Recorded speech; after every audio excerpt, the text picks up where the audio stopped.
Où est passée Delphine Jubilard?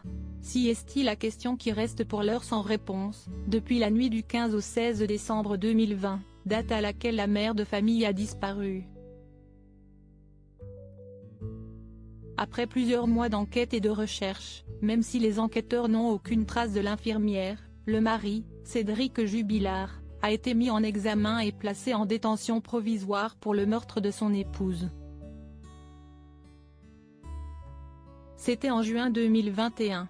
Depuis, le père de famille ne cesse de crier son innocence. D'ailleurs, il est soutenu par ses avocats qui veulent qu'il soit remis en liberté.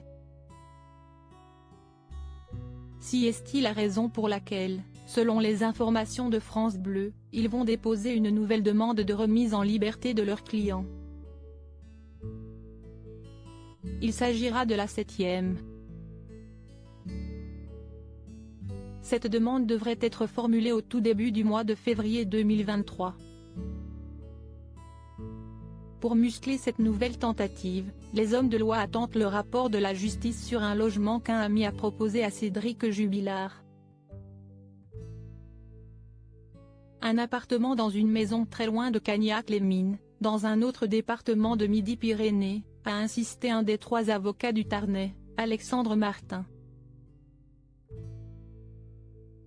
Cédric Jubilard pourrait vivre très loin de Cagnac-les-Mines. Ce logement avait déjà été jugé inadapté pour Cédric Jubilard lors d'une première visite du SPIP, service pénitentiaire d'insertion.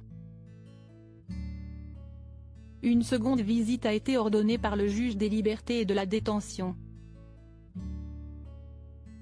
Les avocats du principal suspect dans cette affaire comptent beaucoup sur ce deuxième point de vue.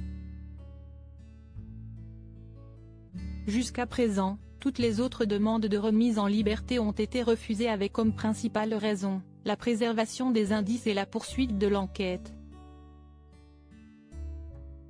Cédric Jubilard reste présumé innocent des faits qui lui sont reprochés.